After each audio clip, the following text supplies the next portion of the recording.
Welcome to the Mystical Musings with Friends podcast. Join us in these fun, consciousness-expanding episodes hosted by myself, Kimberley Leite, where we discuss the world of the mystical and how this world can enhance your life experience, along with spiritual teachers and leaders from around the world.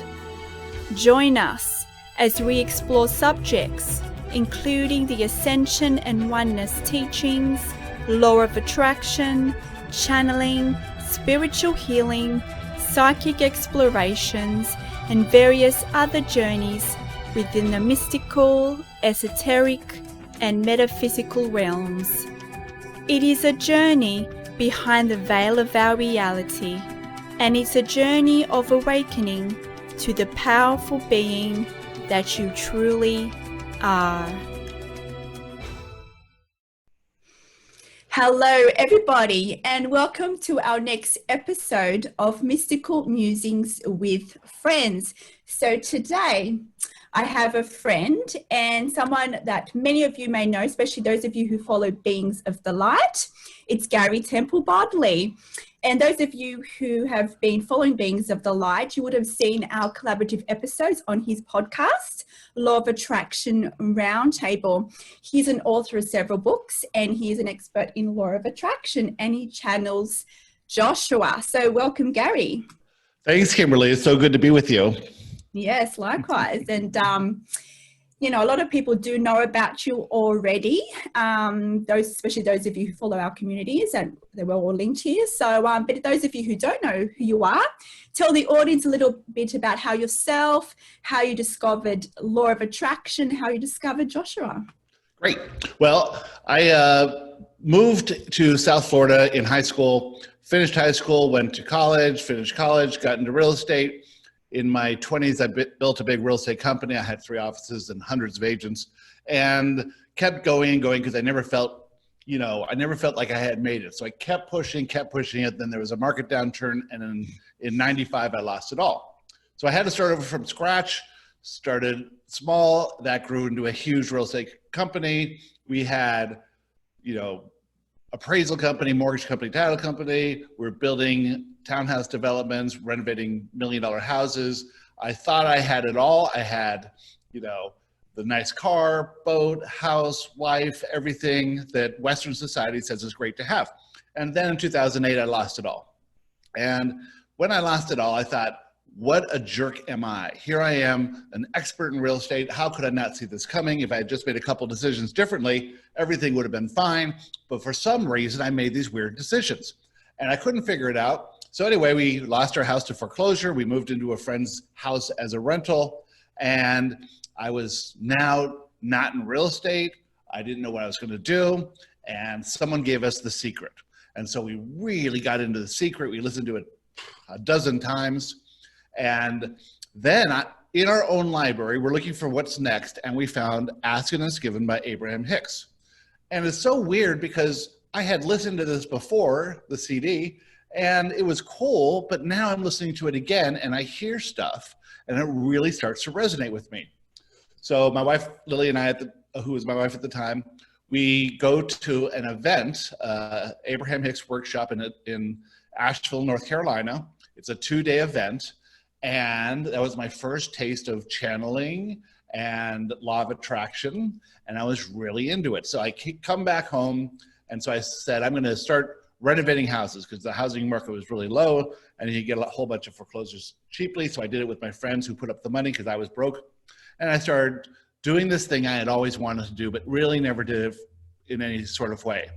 I had dabbled with it and I was always stressed out by, making sure I got the best price and making sure it got done quickly and finding a seller quickly. And it was always stressful. Well, now I started using what I learned about law of attraction. And I said, I'm just going to look at the positive aspects of this whole process. And I found people easily to do the work. I found the houses easily. I found the money easily. And I just was really good at designing these houses and changing the floor plans and picking out the colors and the tile and all that stuff. And it was great. It worked perfectly and did very well. And then I got into another passion, which is poker. And I happened to live a mile from the largest poker room in the country. So I started playing poker, started off very shaky, but then over time did very, very, very well and made money doing poker. So here I am making money doing poker, making money doing real estate. We end up getting some money, buying a house, renovating that house, and things turning out well. And my wife, Lily, at the time also, she found her passion, which was renovating furniture. And so she started a big store, and we're happy and everything. It's going well. So then I have this inspiration to meditate. And I've always been resisting meditation. But I heard Jerry Seinfeld meditate, and a whole bunch of other celebrities were meditating. So I said, why not take one of these Abraham Hicks meditations and just do that? So I started doing that, and it was a little bit difficult at first, but then I got into it. And then something happened. I started to feel a presence while meditating. It was as if a hand was on the side of my face, inside my skin, on my jaw, moving around my jaw. It was so obvious. I'm like, this is really weird. And it would go away when I stopped meditating, and the next day when I started meditating, it would come again. And it was there every single day. I thought, this is really weird. It just feels like a presence. And so I started asking questions, just like you would ask Abraham questions if you're in the hot seat. And so I started getting these answers back so quickly and so brilliantly. I'm like, this is so weird. And so one day I just said, who is this? And I got the answer back, we are Joshua. And so Joshua comes through me, and I don't tell anyone. I think it's crazy, but I'm having fun and playing with this. And then on November 15th, 2013, I'm in meditation, and they say, get up and go right, right, right. So I get up, go into my office in my house, close the door, turn on my computer, and just start typing. And in 30 minutes, I typed out the first, which was the introduction to the first book, A Perception of Reality.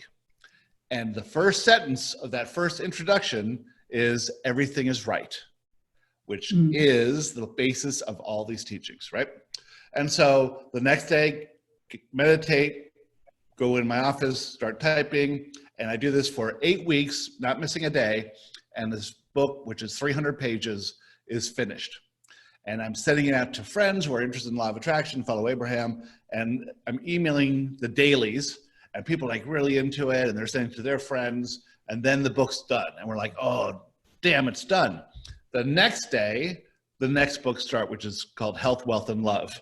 Same thing, 8 weeks, half an hour a day, 300 pages, that book is done. So now I have these 2 books. I have some people who started following. So I started a website and just started getting questions from people, and the whole thing's blown up since then. Yeah, it's amazing. And those of you who follow, Beings of the Light and heard, been listening to the previous episodes here, they know a little bit about my story. And that's actually how I discovered channelings, actually through you. So those of you who don't know the story is that I also was, looking into like law of attraction, and just like you, some years ago, I looked into, Abraham Hicks, but, some things that I got, but some things I wasn't ready for. I was doing my own healing journey, and, I think I just wasn't ready for it. But it did open my mind that, you can, channel these beings and so forth. And then I remember I was looking at law of attraction. That's what I was studying. And like most people, we want law of attraction for money or for healing. So I'm like, let's Google Apple Podcasts for law of attraction, and law of attraction radio network came out. And then I discovered it. It was the first week that it was the law of attraction roundtable premiere episode. So I found you with only the 1 episode out. Wow. And I started listening to it. And I'm like, wow, this, and when was this? This must have been like several years ago, hey? Yeah, like 4 years ago. Yeah. And then I was like, and it just so resonated. Even some concepts, like I couldn't at the time comprehend, like, everything is right. Because at that time I was like, okay, but what about this? What about that? How can that be right? How can that be right? And then, of course, in my own journeys, I then discovered, my own, that I could channel. I mean, many of you know, I had my own my experiences throughout my life. I could feel angels, and, I could feel their presence and so forth. I had different experiences with the non-physical realm, but nothing like this, nothing really like channeling this overt way. And then through that, I think you really opened my eyes and my mind to be like, we can all channel, you know, and that we're worthy of it. I think that's a very important message, actually, because some of us may have these abilities, but we don't think we're worthy of it. So like, Right. Who am I to have these abilities? You know, I'm not some guru, you know, like I'm not from this spiritual family, or look at the surroundings, like, who am I to do this? And you question yourself. I mean, like, even for me, when I first started, you know, like seeing the non-physical, I didn't think I was worthy. And this is when I was, like 18 years old, a teenager or something. And it's like when I started to experience angels, I could feel the love and feel their presence. I'm like, who am I? I'm no one special. I don't go to church. I'm not some special person. Like, I didn't feel worthy of it, you know. And of course I put that aside, and then, you know, things happen in our lives. Of course, it always brings us back, because if we were meant to do this, like, I don't know if you, Gary, but you can look back in your life and it might seem like all of a sudden, but it's not. Like, everything was leading up to it. And, you know, the previous guests I've had on as well, they've all talked about how they've also discovered you. And that's like, and, you know, me and a few others have, you know, you've been like someone who's kind of like helped activate our own abilities. And that's kind of what happens with the Lightworker community. You feel inspired to act on guidance, and then you know, by doing that, you kind of find people, you know, part of your like soul family network, and then that helps to activate further. And I remember when I was listening to your podcast, like, everything is right, okay, everyone can channel, all right. And then I had some other like a friend of mine who's a medium, she also gave me a message, and I had, you know, different things that proved to me that I can actually channel. And, you know, it's kind of, I actually remember I emailed you because I had a little freak out, to be honest. Like, it's okay. Like, when I started channeling, like, I remember I was on a beach, and like, my friend, she said, like, you know, go and just have a journal and just write whatever comes out. And I was like, yeah, okay, I'll do it. But I was kind of put it off. And when I stayed at my dad's place and I encountered like a spirit, and they tried to communicate with me, and they said their name, and I could feel their presence, and it was quite unusual. It was the first time someone non-physical really tried to communicate to me in this such overt way. And then, of course, I think most of you know the story. And then a guest that was staying there after me came back to my dad and said, you know, do you have any spirits here? And told the story to my dad, and the name of that spirit was the same name that was told to me. Wow. So it was kind of confirmation that this is actually real. Like, I have a physical proof, and that helped me a lot. But I remember I emailed you, and I was kind of in a freak out mode, because like, angels is fine. I was seeing angels, but I was seeing other, like, you know, non-physical spirits. And I guess part of my abilities is that they show me like kind of an image of what they are.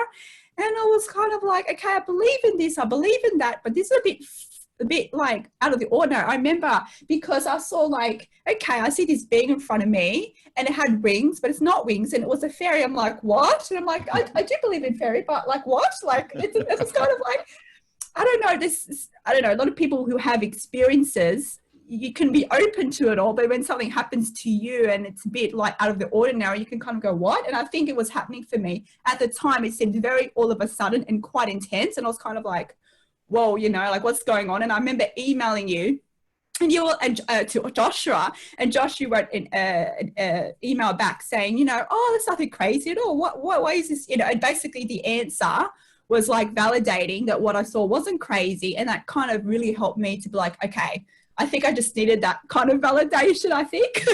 Wow. So it's kind of helped. I know it's helped me a lot, but it's interesting too, you know, like you said, the first line of the book, there is no wrong, you know, and that's something that I think a lot of people find it challenging. And I know, like, the beings of the light, the beings that I channel, they also relay the same message, and many other channels, they relay that same message.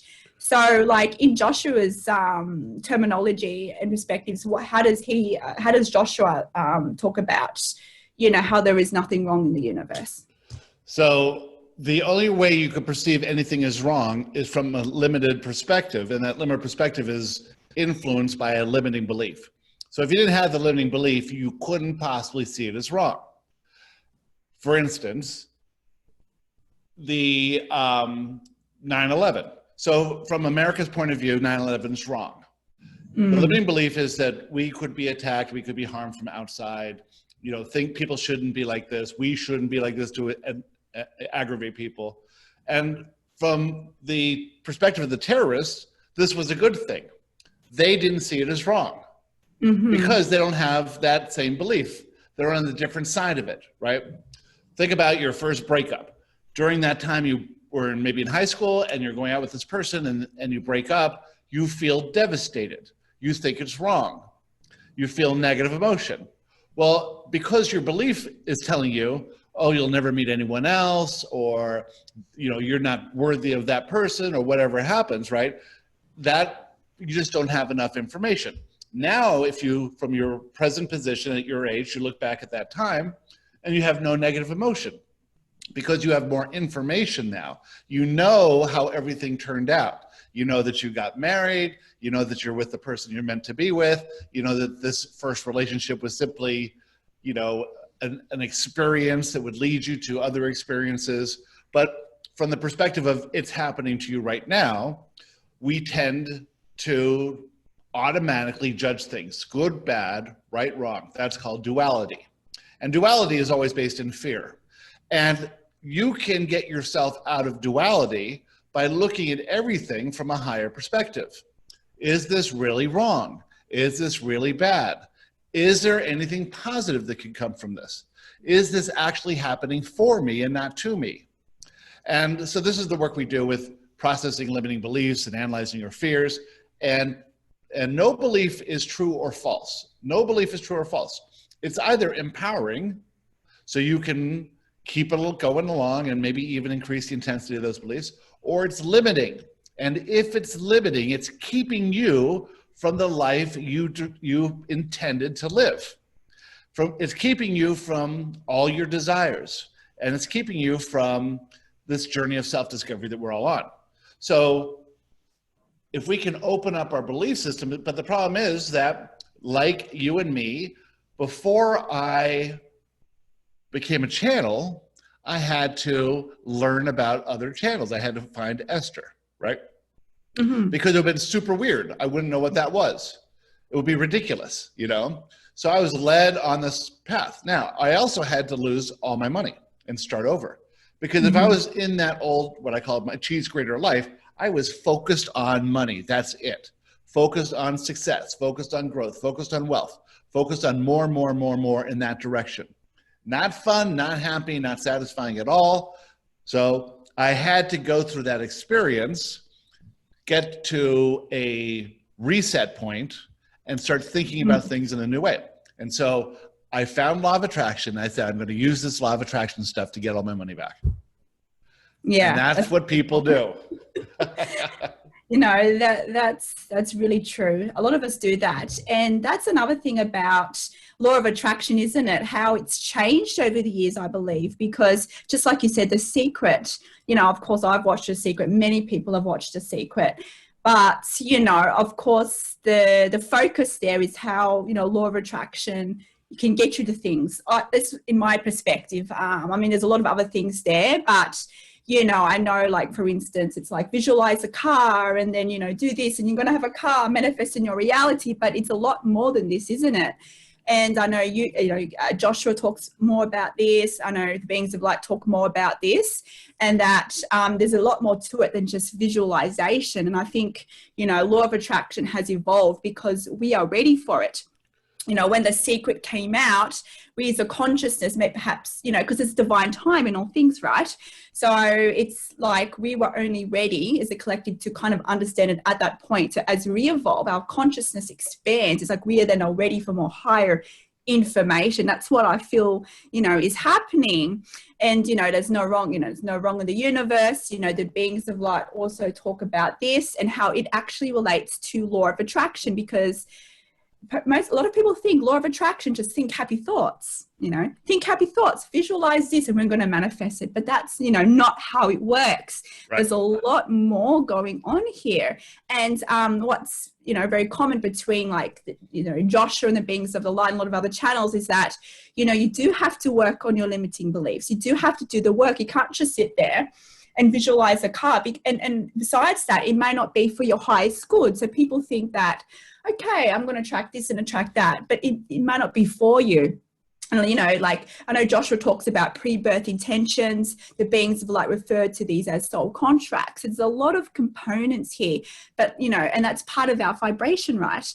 And, seeing everything as right, we may not be able to see, something as perfect, right? But we can still practice acceptance. I know that's something that both beings of light and Joshua talk about is acceptance, because that's a vibration of love, and it actually helps to release the resistance there. And by doing that, you are, stepping forth and embracing more oneness. And by doing that, you actually raise your vibration. And by doing that, you then activate, you are then able to basically manifest higher versions of yourself based in love. And you're able to tap more into your inner being or your higher self, or your guides and supporters, however you want to say it. And you're able to then tap into more of that guidance, like that inspiration, and that'll take you one step at a time. And perhaps it's not meant to be the car. So, do you want to elaborate on that, about what Joshua talks about, how, sometimes things are not meant to come into our reality? Well, if you think about how popular The Secret was, it was made in a way that was attractive to so many people who were focused in life on the Western ideal of life. Become successful, have a house, have a car, have status, have all this stuff, right? And it's that The Secret was how to get more stuff. So it was based in control and fear, right? And it was the best that they could do at the time with what they knew. And it was great because millions of people got interested in it. And then you go to the next level, which is Abraham. And Abraham is very general. It's esoteric, but it's still humorous and fun. And it's really saying the very, very basics. Law of Attraction 101. Focus on what you prefer, and leave out all the stuff you don't prefer. Like a buffet, there's jalapenos in the buffet. Don't throw out the jalapenos, just don't put them on your plate, right? Yet everyone gets stuck in the law of attraction because it's not nearly enough. So you say, I'm thinking positive thoughts, but all this shit's happening to me. Well, the shit's happening to you, which is what Joshua calls a manifestation event, because it's alerting you to a limiting belief. It is not working the way you think it works. And this is why law of attraction is getting a lot of criticism, because we can only understand it at a very surface level. And the law of attraction that we know, it's funny because one of the Joshua's students says, Abraham is like kindergarten and Joshua's like graduate school, or PhD. And Joshua says, Abraham's like the first week of kindergarten and we're like the second week. That's how much to learn of this stuff, right? So you go with the first week of kindergarten, you learn focus on the positive, focus on what you prefer. And then you come to Joshua and Joshua says, okay, great. You're focusing on what you prefer. Let's talk about why you think this is bad. Yeah. And let's change your perception, because your perception is telling you it's bad. Your belief system telling you bad, it's not actually bad. So if you think things are good or bad, you're living duality, and that means you're living as a victim. Not that you're being taken advantage of, simply that you perceive that things outside of you can affect you, that you're not the creator of your reality, that you have to protect yourself, you have to build boundaries, you have to do all this stuff. This is natural for humans to do, because we have the survival instinct and we have fear, and we assume that if we control our environment better, we protect ourselves, well, then nothing bad can happen to us. And nothing bad can happen to the ones we love. And nothing bad can happen to whatever, right? But this is an attractive reality. We do not control anything. Control is an illusion, and control is all based in fear. And if you're operating out of fear and you're trying to control things, then you're being a victim. That's all it is. Every single person, myself included, is that way. Now we're learning about a new approach to life. This new approach to life is love and acceptance. It's oneness. It's not duality. It's neutrality, right? Nothing is inherently good or bad. It only becomes good or bad when you judge it, right? And that judgment is completely based on your belief system. And your belief system is affecting your vibration. So if you want to have a higher vibration and be in the vibrational vicinity of the life that you truly desire, which is not the Western life, by the way. Nobody truly wants that life. You think you do, but no one does. Because believe me, I lived in Palm Beach, the richest town in the country. And no one in Palm Beach, although they're wealthy and apparently seem to have it all, they were all miserable to a T. And no one had any satisfaction because they were all too much in control and really going on the opposite end. A funny story is we were on the first Joshua cruise. We're in the Caribbean. We're leaving our beautiful ship, and we're walking down the dock, and at the end of the dock is this fabulous yacht. And someone said, the next Joshua cruise will be on that yacht. And I said, no, it won't. We have way more fun in this big cruise ship than they do on that yacht. The only reason they're in the yacht is to keep away from people like us, because people like us cause them to feel negative emotion, right? So they're trying to protect themselves from negative emotion. This is what everyone does when they're living in victimhood. When you're living as the creator of your reality, then you must realize that everything that comes to your experience is for your benefit and growth. And if you can perceive it in that way, well, then you offer less resistance. And as you offer less resistance, then you end suffering, because nothing is bad, because it's always coming for you. Now, it sounds like we're putting a birthday candle on top of a pile of shit, but that's not true. Because from the perspective of the creator, we may not always know why this thing is happening, but we can use our imagination. Like, okay, we're right in the middle of coronavirus, right? Okay, you could say it's terrible. We don't have a job, we're out of work, we're locked up in our houses, blah, blah, blah, blah, blah. From our perspective, we have time now to reset, to think about what's truly important: our health of our bodies, our relationships with friends and family, and our passions and interests. Coming from a place of everything's working out, everything's going to be fine, we may not know where it's going to go, but look at what's happening now. Pollution is down, people are caring more about each other, people are spending more time with their families, people are thinking more about what they're eating. There's so many good things going on right now. And if you're living in fear, you can't really see that because you're attached to a stream of consciousness based in fear. And that stream of consciousness will bring up urges to control the conditions.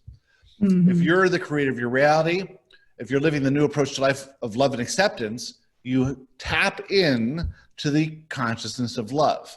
And in that consciousness, every single time, always, always, always, you receive inspiration and guidance that will lead you further on your path of self-discovery. And that will always be fun, challenging, enjoyable, and satisfying. And that's what you truly want. And, that's a very important part of that, because I know with law of attraction, it's like, okay, I've got a negative emotion, fear. I'll push that aside. Let's think of the positive thoughts. And, when you do that, that emotion, that limiting belief is still inside you. It still affects the body, and the belief is still there, and that you'll still be triggered. And that's another thing, what's happening at the moment is that a lot of people are being triggered. And all those limiting beliefs, based on duality, based on separateness, based on judging something, judging someone, a situation, judging something as wrong or right. This is actually being, brought to the surface. And, a lot of people are experiencing, obviously, negative emotion in relation to what's happening. It might not be the virus itself. It could be that you can't get your food, you can't work, or, whatever it is. Could be you're home with your loved ones. There's a lot of tension there. Like, people are being triggered on many different levels. So, but it's actually, you know, an opportunity. So you might not be able to be in a place where you absolutely love what is happening, but if you can start with acceptance, you are then, you know, releasing that resistance, like you said. You can practice gratitude because it's allowing you to connect with your loved ones. Maybe it's giving you time to do an activity that perhaps you put off because you felt like you didn't have enough time. There was a lot of positives. And like I don't know how it is in America with the media, but in Australia, they're showing so many beautiful stories of examples of how people are really coming together. Whereas before everyone's too busy and having their life, now people are really, you know, that oneness in action is coming more into effect now. People are reaching out to others more than before. They're appreciating each other more than before. You can actually see the oneness and feel it. Like I've watched some stories and, you know, it brings a tear to my eye. And that's an example of a positive thing and how you can see that is actually happening for us, even if you cannot see the full picture. Because, you know, like the beings of light say that because we're human, you know, we are attached to duality consciousness. We are moving through that, but because of our, you know, as a collective, you know, our frequency, our soul contracts, we can only perceive to hear. We can't see the full picture. But the more you work on your frequency, work on your fears and address them, you are able to receive more information. You know, you call it your intuition, guidance, you know, whatever you want to call it. We all have this capability, but many of us, we second guess it because it may not fit into like society norms, right? So or the belief system. We second guess and, right. What are people going to think of me, you know? And we judge our own journeys. We want to fit into society, you know, and we control our life to fit in society. And what this is doing, it's allowing us to really address what's important to us. It's allowing us to come together and, you know, by us actually not putting, you know, these fears and these triggers like to one side and actually addressing them, you'll find that you'll be more in peace within yourself and harmony. You know, it doesn't mean that, okay, if I'm accepting this condition, I'm going to attract more of this unwanted condition to me. And I think that's a kind of, I don't know, something that might be in like law of attraction circles. Like there's a belief there that, oh, okay, if I think it's right, I'm going to attract more of that. But that's not what it is it? It's, you know. The opposite. It's totally the opposite of that. It is the opposite. The attraction comes from your focus of attention and the emotional intensity behind it. So if you think something is really, really, really wrong, what you're saying is, I really, really, really fear that ever happening to me. And so you're putting a lot of attention on that. And so not that it happens to you because you have attention on it, but it happens for you to show you this belief system that's causing you to put a lot of attention on it, right? The universe sees the vibration, and the universe knows your pre-birth intentions. And if you're going to become who you intended to be, or explore what you intend to explore, or live the life you intend to live, you're going to have to work around or process that limiting belief. You're going to have to make it softer. And so the way to do that is first to say, it's not true or false, it's just limiting. And if it's limiting, it's always false. And I can prove it's false. And so you put up resistance about this thing, and you aren't even aware of this limiting belief. And so the universe will create an event. First, it starts as a resistant thought. I think this is wrong, right? And so you believe it's wrong. And your belief system is telling you it's wrong, not the other way around. Without that belief, you wouldn't think it was wrong. So the belief system is there. But you don't notice that it's a resistant thought because you haven't been meditating. If you meditate, you'll get clearer on your resistant thoughts. So anyway, people ignore the resistant thought. They ignore it. And then it has to pop up in your experience in some way. And so maybe you have a fight with the mate, or maybe you have, someone cuts you off in traffic, or something happens, right? And that event causes you to feel negative emotion, and the negative emotion by name will allow you to trace that limiting belief. And so if you can get good at realizing that you have these limiting beliefs and you can start processing them, then they get softer and the fear gets less and the attractive qualities get less. And then you start turning to what you do prefer, not condemning what you think is wrong. So this is really the key to living an effective life, is to embrace acceptance, because acceptance is not resistance. And acceptance will allow your vibration to raise without it being anchored by a limiting belief or by your resistance. And that you can't really move forward, because here's what happens. If you got a limiting belief and you're not processing it, well, in the times that you receive inspiration, like the limiting belief might say, you're not worthy, you're not good enough, you're not special, you have to conform to get people to like, love, and respect you, blah, blah, blah, right? And then you get the inspiration to watch Kimberly or watch Joshua.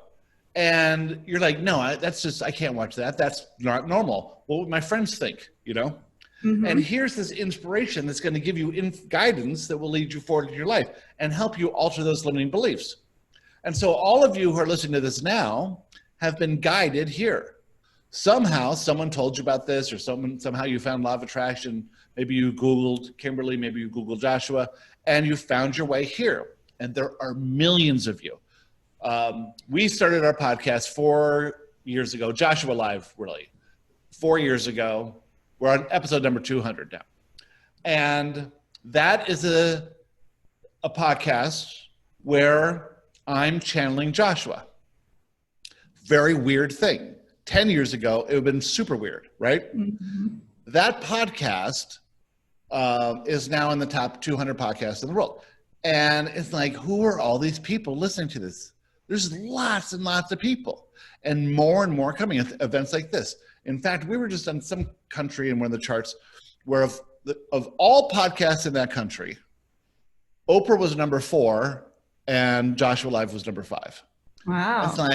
It's like people are coming to this information because the old life that you were programmed to think is good by chasing things and trying to get people to love you, like you, and respect you, and trying to be good. You see, you have to accept this one thing. This is a really important part. This moment that you and I are having right now is perfect. Nothing could be better in this moment. This is a perfect moment. This is a spiritual connection between you and me and all the listeners. I'm in my house, you're in your house, we're having this awesome conversation with great technology, just like we're in the living room together, right? This moment's perfect. If I had $1 million, I wouldn't turn, like if someone brought a suitcase and plopped it down here, I wouldn't disconnect from you. This is the most perfect moment there is. I don't need anything else. I have everything I need for this moment. Well, if this moment's perfect, what about the moment before? That was perfect too, and the moment before. Now, if this moment's perfect, then all future moments must be perfect, and all past moments were perfect. This moment's perfect. Now, the only difference is I see it now, where I didn't see it before. And I'm looking forward now, where I was in worry about what was going on in the future. Now I see it. Now, all past moments were perfect. All future moments are going to be perfect. This moment's perfect. Not only that, but you, as you are now, Kimberly, are perfect. I am, as I am right now, perfect. I have everything I need to explore whatever I'm exploring right now. And if I don't need it, if I don't have it and need it, I'll be led to it, or it'll be revealed to me, or it'll emerge, right? And so, we can all look back on the day we're born and we can imagine, yeah, I was perfect on that day. And Joshua talks about this all the time. How about the next day? Yeah, I was perfect the next day. How about when you're a 1? Yeah, I was perfect when I was 1. How about when you're 2 and 4 and 6 and 10 and 20? Where did you get imperfect? You were never anything other than perfect for that age. And the only thing that causes you to believe you're flawed or imperfect in any way is these limiting beliefs. And these limiting beliefs, if they're not addressed, grow in strength and depth and momentum.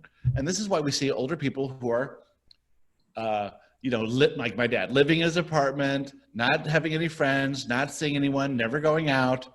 He withdraws because his limiting beliefs are so strong that he doesn't want to risk doing something that will attract negative emotion. He's in fear of negative emotion. we have to embrace that negative emotion because that's guidance. And we have to start processing these limiting beliefs and start raising the intensity of our beneficial beliefs. And this will lead to the lives that we intended to live. And, that's a very important message, because a lot of people do disregard negative emotion and they push it away, and once we can, it's normal to be triggered. It can be a moment, but we're not supposed to dwell in it because we are attached to duality consciousness. We're always going to experience a level of fear, a negative emotion. It could be just an annoyance, or it could be downright sadness and anger. Like, there's a range of emotions here. And once we can accept it, and also about judging our own journey, right? Because a lot of us might get triggered and we just, I shouldn't have been angry. I know better. And then we judge ourselves. It's normal and it's okay because we as a collective are attached to this duality consciousness. We are moving through it into more oneness, remembrance dimensions. And like the beings of the light, Joshua calls it, manifestation events. The beings of the light call it tests, but they're called tests because we are ready to evolve. So it's not a test to like kind of punish us. It's a test because we are ready for the gift there, right? So in every lesson or manifestation event, there's actually a gift there. So when there is fear experienced, there's actually a gift there. And once you can see that limiting belief there, you will feel the relief, and all of a sudden your vibration will increase, and it just allows you to live more in freedom. Like, I'll give you an example. Like, I don't know if you hear that at some points, even during today in this podcast, there's like jackhammering going on. And, I knew it was going to be scheduled today. And I was like, well, if I lived in that old paradigm of control, I'd be like, well, I want this podcast to be perfect. I don't want to annoy the people listening with jackhammering in the background. And that's a form of control. And I know that I was meant to do the session, and then like, it does not matter if we're interrupted with drilling, it's part of acceptance. And by me not controlling conditions and, rescheduling the session and let's just go with it and see how we go. By doing that, it actually increased my vibration, and who cares, like things like that. We are so conditioned. We in society have been conditioned that all conditions have to be in a certain way because people may judge us. We won't get the benefits that we want. It's just so much control. And it's kind of very interesting, isn't it? Like in this moment that people have held on to so much control in their life in this event that we're going through, the great expansion event, which the beings of light refer to, the virus. It is making people really having to like deal with that, the disconnection that they've had when they've been trying to control the conditions for so much. They are now forced to let go of control. And this is why there is so much fear being experienced because, maybe they had a certain work, they had certain plans, and it's making people having to accept that there is no control, and I have a different opinion because I don't think, anyway, from all the people that I've talked to, and maybe because a lot of them are in Joshua, but everyone I've talked to is like, they're on spring break. They're like, this is great. I don't have to keep up with the Joneses anymore. I don't have to care about my bills anymore. No one's making money anymore. It doesn't matter. All that distraction before never did anything. And now that everyone feels this complete release of stress because there's nothing they can do. So stress was there because they thought that they had to perform, and they thought they had to make sure people liked them and all this stuff. And now that stuff doesn't matter. And so without that mattering, everyone's like being funny and all these different memes on Facebook and stuff. Oh my God, it's so funny. Yeah. Because what I found is that it depends on if you've done the work. For those of us who've done the work, then it's not fear-based, and we do feel that relief. But I know there are others that out there who haven't done the work, and because they haven't done the inward work, the shadow work, looking at your limiting beliefs, you might get triggered. And I'm not saying that it's going to be full-blown fear, but it could be just simple, like little annoyances. Right. That is actually fear. So. I know the beings of light say that we are going through a purge, right? So it's like all these little limiting beliefs are being brought to the surface, but you don't have to suffer through this. So I know that a lot of people who've done the work are not going to suffer through this because they've already addressed their limiting beliefs. But for people who haven't done the work, their shadow work, now it's going to be brought to the surface. So that's why the inner work, the shadow work, the soul work is very important, and it's constant. Like, I don't know about you, Gary, but it's like, just because we know about all this stuff doesn't mean we don't do our own work. It's a constant thing. We always have to process, our limiting beliefs in the moment. Something's non-duality, and that's why, it's about embracing all aspects of life. And I know that people that, for instance, maybe in the spiritual communities, they might like to focus on the really higher, metaphysical topics, and they kind of see the mundane life as maybe not as important.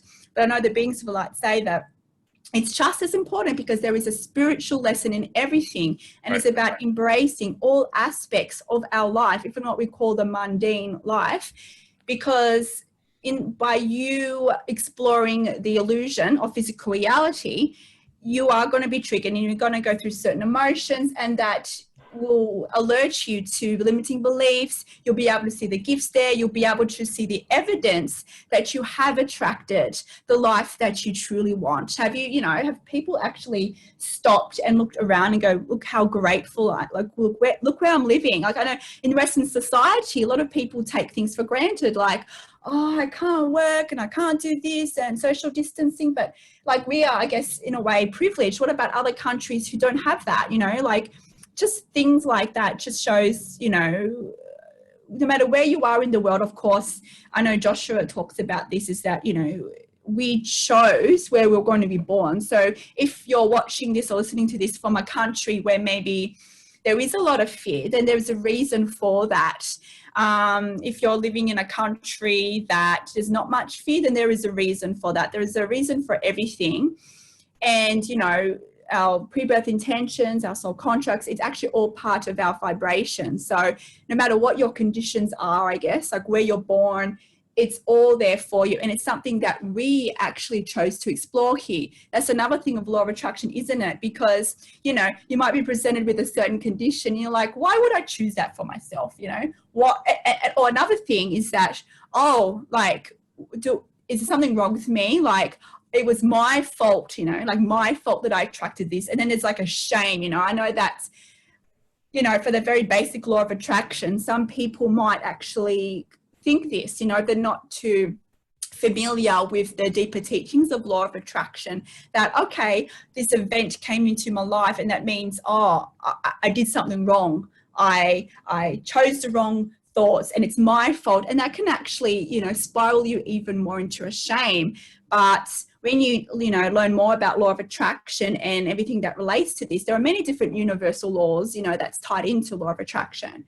And once you get to know more information, it's like we chose for ourselves pre-birth certain scenarios in our life to assist us in our expansion. So if there's like a theme in your life, like if you have a theme where all these like events that have happened to you that cause you distress, suffering, then there is a reason for that. Often a time, I know it's very common in the Lightworker community, is that, often people go through a time of adversity, and that's what's actually helped them empower themselves. It happened with me. I know it happened with you, and you went through your financial crisis, but for some people it can be very intense or not intense, but usually it triggers what it does, it kind of makes us want to go inwards, search for answers. Right. So we might want to search for things outside of ourselves, but eventually things are not going to assist us, and we go, okay, I need to go inwards. And that's when you work on your limiting belief and your vibration, and that's when you discover that you are powerful beings. Like, I know, me and Gary, we both channel, but like I know Joshua says it, beings of light say it, that everyone has these abilities. And certain abilities, they're all different. Like, even though you're a channel and I'm a channel, we all channel differently. Everyone is unique. And all the abilities will be kind of released to your conscious awareness when you can work on your vibration, when it is a divine time. And now, but I don't know if you see this, Gary, but I know definitely I've seen it, the beings of light always talk about it, is that now is the time that there are so many light workers being activated. And it might seem like, something that's all of a sudden, but it's not. Everything in your life has been leading up to it. How have you experienced this, and how over the last several years or so, you find a lot of people coming to know about law of attraction and, the non-physical? I remember that first workshop with Abraham in Asheville, where there were, let's say, 300 people there, 400 people there, and everyone was American. There was only one English woman there, and she said, she was at our table, and she said, if I was to go back to England and talk about this stuff, I'd be laughed out of the country. That was 10 years ago. Now UK is right, it's like, it was way down there. Now, if you can look at the stats of where people watch the podcast, UK is number 2. It's US, UK, Australia, Canada, and then France is coming on like crazy. And it's like, yeah, they're all being lit up right now. And they're all finding us. And we are this, all of us who channel, and I'm trying to make as many connections with people, and some are resistant, and you know, it's like the new channels, those who have been around the last 5 years, which there are a lot of us, you and me and David Strickle and Astrid, you know, and there's more and more people as well. They're like bringing this energy to it of collaboration.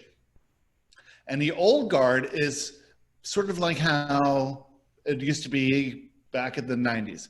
It's like, I have my thing and I'm just doing it by myself. But now all of us are working together. And we as a group are lighting up, or helping other people find their light. We're not doing anything other than doing what we're inspired to do. And then they are drawn to us. And then when they hear certain things that makes sense to them, you know, and they go, oh, I resonate with that. Let's go further and further. And then it just makes sense. It's just a more effective way to live life. Living life in fear, you can make things happen, but you're always going to effort and struggle your way to do it. And it will never feel the way you think it will feel. It'll never be satisfying. You start on this journey of self-discovery, learning that you are a powerful creator, that there's nothing wrong with you, that you're perfect, that you have certain passions and interests. And if you follow the lead of those passions and interests, you'll discover these superpowers that you have, these talents and attributes will emerge. And it'll be challenging, but it'll be exciting, you know, and fun and interesting. And it will not be frustrating and annoying and you know, knocking your head against the wall. And you will live life in more and more joy and curiosity and interest and exhilaration and excitement and fun. You will live life larger, and you will find out who you truly are. The old approach to life of fear and control, it's still a valid way to live life. There's nothing wrong with it. It's just frustrating. It's just hard work. It's never satisfying. It's not really doing anything. It's like living full of distractions. And that's what we're all doing prior to the coronavirus, is you were just thinking, okay, I got to go to work. I got to make sure the kids are at school. I got to make sure there's dinner. I got to make sure this and this and this. I got to make sure I dress well. And then when I have some money, I'm going to go shopping and I'm going to buy the stuff and blah, blah, blah, blah, blah, blah. You know, and if you're a light worker, you're going to see that old approach is meaningless and it's not going to be for you. And you're going to be drawn through inspiration to these podcasts and this information. And you're going to say, hold on, there's another way to live life. Why isn't anyone talking about this? Well, because people weren't ready for it. You know? That's right. I mean, people have only been living in fear and control in the Western society really in the last 70 years. And the first, you know, in the 50s and 60s, it was sort of fun. In the 70s, it's sort of fun. 80s was all about status. 90s was all about, I don't know, being crazy. And then we got the internet, and then we started to say, hey, you know, maybe there's something we can do with this stuff. And then we found Abraham and then Joshua and Kimberley and Beings of Light. And then we're saying, okay, we can't go on anymore. Humanity is transitioning. I don't know if you want to call it 3D to 5D, but what Joshua would say is the old approach to the new approach. We are here to transition to a new level of awareness. And this is why so many people are waking up now. Because if things keep going the way they're going, it's not going to be any fun. We're going to transition from this complete control to this, and control, by the way, you're never being controlled. It's always your perception of control. You are absolutely free. You may say, I'm locked down, I can't go anywhere. That's not true. You are absolutely free. You create your reality. And you are going to be even more free and more abundant and truly abundant, moving in the direction of your intentions that you set prior to your birth. And giving up these things you think you want and just focusing on the things you truly want. Things you truly want: to express your love to others, to express your love to yourself, to accept the conditions, to experience true freedom and true abundance, and to expand through experiences and joy. This is what we all truly want. And then to explore more about physical reality and take this journey of self-discovery to discover who we truly are. That's, it's not done overnight. But it's fun. In fact, it's never done. It's ongoing, right? And processing limiting beliefs is like peeling an infinite onion. You never get to the core. It's always happening, but it's so much better than the opposite of just living in fear and just trying to protect yourself. And I tell you, it allows you to live more in freedom, definitely, and in joy. You are able to be more grateful for things. It's like you are aligning to who we truly are, because we are actually source manifested. We are divine beings, but because we don't see ourselves as worthy, and because we maybe see powers outside of ourselves, that is everyone's perception of reality, right? Now, that wasn't your perception of reality when you were 2. When you were 2, you lived your authentic reality. You were full of fun. You were full of interest. You were full of passion. You were just living in the moment. You adopted limiting beliefs along the way that says you're not worthy, you're not good, you're not safe, you're not secure, you're not abundant, right? And you're not good enough. That was all false. And that's all based in your perception of reality that you adopted along the way.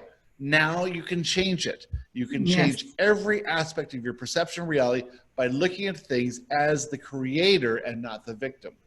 And if you could do that, then you end suffering. And that is right. And, this also goes to accepting all conditions, and also accepting, like a lot of people have judgment, not just the conditions, but, when you're interacting with another person, for instance, and then you have a negative emotion. This an example of this is, law of reflection. Instead of judging that person or judging what someone says, this is just an example, they are reflecting a limiting belief that, you have about yourself. So you can start to see it as a gift. You can start to see that person or that condition as a master teacher. It is a gift. It's not something here to punish you. And working on your fears and limiting beliefs, it doesn't have to be scary. I mean, I think we've been conditioned to be like, oh, I don't want to work on my fears and limiting beliefs. It's going to, keep me more in fear. But it's actually the opposite. It's not about dwelling in fear. It's about, when you are triggered, addressing the limiting belief and the fear. What are you judging? Are you seeing it as it's wrong? There is a gift there. And as you do that, you unlock more, beings of light, call it your divine blueprint. You raise your frequency, and then you'll actually attract the remembrances of why you are here, because, the beings of light say that I think Joshua might say something similar, but, we are already enlightened beings. So we don't have to reach for anything. We don't have to gain anything. It's like we're already those enlightened beings. And as we work on address our beliefs on duality and fear, it's like that remembering of who we are, that we're, limitless beings. We are divine beings of love. That actually comes, and it's attracted to a conscious awareness. So basically, in the world of the multidimensional, the beings of the light say that, when it comes to attracting things that we truly want, it is you're attracting a dimension where that is already existing, and that the remembrance that we are divine, and the guidance to our next step. And I know that's something that Joshua talks about. We tend to want to control, go 100 steps ahead. The beings of light also say this, and it's about being in the present moment, because this is where your true power lies. and everything is right in the present moment, just like, you know, Joshua says. And if you can live in the present moment and work on, you know, your fears, limiting beliefs, you'll receive the guidance. And it might not be this grand guidance. It could be just watch a TV program or research this, and this will give you another step and another step and another step. And it's basically the universe, but it's actually yourself really, guiding you to the next step to remember who you truly are. And then you'll discover on this process that you are actually indeed powerful, and that you are indeed worthy, and that you are indeed loved. And everything is happening for you and not to you.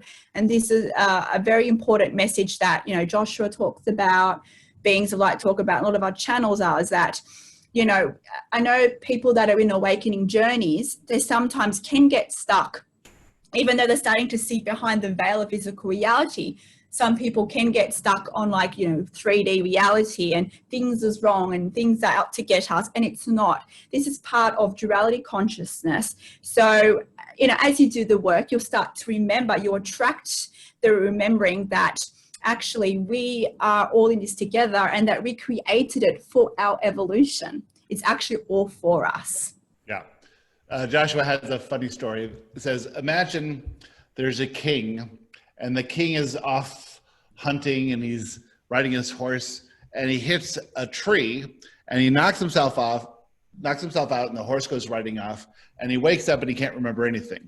And so he stumbles along, and he is going through the night. He can't find where he is. He doesn't know who he is. And he comes to a small village, and in the village, the villagers welcome as one of their own. And so they say, yes, you're just a traveler who lost his way, and you're like us. You can't do anything. You have no power. You're just a peasant like we are. And so he believes that he's a peasant, and he goes along and does all the things that peasants do. And all the time he's a king, and he doesn't realize it. And then his memory comes back. He awakens to the fact that he's a king, and now his behavior completely changes. He is the sovereign. And that's what we are. We are the sovereign. We are source itself, but we don't remember it. And so this journey is to come from knowing it when you're born, forgetting it because you're with people who don't remember, and then getting enough guidance and enough inspiration to lead you to information like this. However you come to it, and people come to a lot of different ways, yoga and Reiki and hypnotism and all kinds of things. And then they're led step by step by step. They finally get to where we are, and then we're like, you are source, you are perfect, you are good. And there's a lot of old programmers that says, no, I'm not good, I'm bad. I was told I was bad the whole time. You know, I got to be good in order to be loved. It's like, no. That was all a lie. That was all part of your journey. You can forget that now. Nothing about any of that means anything about you. None of your history means anything about you. It was all just an experience, and it doesn't mean anything about you. You are source, so now create what you want from this position of source. And you're the creator of this reality, and you can have, be, and do anything. That's pretty damn fun. That's power. That's power. That's ultimate freedom, knowing that nothing controls you. You know, you might think, oh, these conditions are controlling me, people are controlling, but no, because pre-birth, you know, you discussed, okay, you're going to play this role for me. You're going to, you know, so basically pre-birth, you wanted certain scenarios to trigger us, to activate us. It is for our evolution. And you might go, why would I want to go through this? Because we are so highly advanced. This is how we actually expand. We are source manifested. We wanted to expand. This is how the universe expands. You know, you might experience contrast, but then you expand into the remembrance of who you are. And I know Joshua talks about this in different ways, but, you know, the beings of light say that the people that live here on earth right now is the most advanced beings. It's only the most advanced beings can weather these conditions, this great forgetting, only to remember that they are enlightened.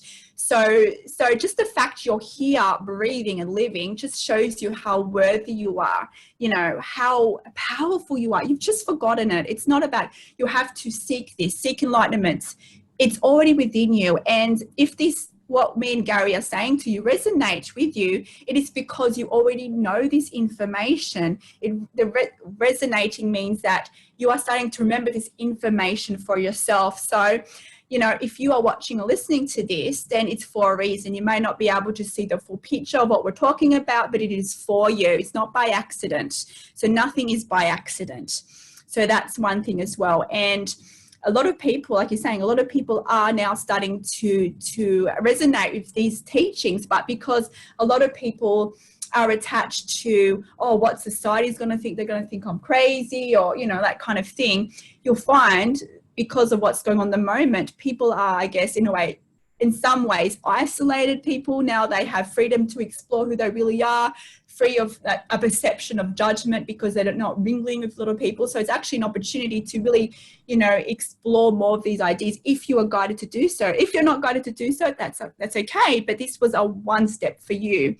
And there's a, you know, divine time in all things. And I know Joshua says as well that, you know, I don't know, maybe it's different terminology, but, you know, our journey is perfect. The collective's journey is perfect. There is a divine time in all things, and we tend to judge our own journey because we think, okay, we've done all the work, so why don't I have this life that I want? But because you're living in the future, if you live in the present moment, you can see all the wonderful things in your life. And there is a divine time in all things. Everything is connected. You and me are connected. Everyone in your life is connected. There is a reason for it all. So, yeah, I think on that note, you know, just, you know, if you're new to law of attraction, I'm sure many of you know about law of attraction, but know that there is obviously a lot more going on here. And if there's only one thing you can take from today, is that everything is happening for you.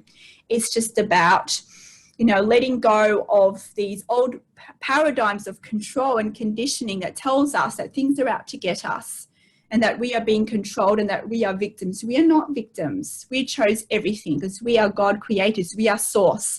And there are people in your life that are assisting you in this journey together. They might not remember, like for instance, there might be people in your life that maybe in your terminology is not awake. So you might see them as not knowing the full picture, but they are just as advanced. We are all just as advanced as each other. It's just people chose to explore certain roles, right? So if you're a light worker, if you're called to assist others, then you've chosen to remember more of who you are. But everyone is perfect and everyone's on their journey uniquely because all is love. You are source, right? Everything is happening for us. Wonderful. And did you have anything to add as well, Gary? That was perfectly stated. And that we're all equal. There are no hierarchies. Correct. Wonderful. All right. Well, thank you so much for being a guest on our podcast. My pleasure. For those of you who are not already following Gary, how can people find you? Our Facebook group is Friends of Joshua on Facebook, and the Joshua Live podcast is just Joshua Live, or you can just Google me, Gary Temple Bodley, and the website is theteachingsofjoshua.com. Wonderful. And for people who want to know more information about me and the offerings I provide, just go to beingsofthelight.com. This podcast you're listening to, Mystical Musings with Friends, you can find more information also on the website. I have another podcast. We have a YouTube channel. It's all there on the website. I invite you to join my Facebook community, Beings of the Light with Kimberley Community, with a Facebook page. Go and explore, you know, Patreon that I have there, and that allows you to access certain things also. But yeah, go and explore, and I encourage you to check out Gary as well. So thank you for being here. Thank you all of you that's listening and watching this. Know that you are never alone, and know that everything is happening for you out of love. So until next time, love and light. Bye. Farewell. Thank you for listening to this episode of Mystical Musings with Friends. To find more info about myself and how to reach out to me about this podcast, please see the episode details. Remember, you are never alone on your journey, for you are one with all that is.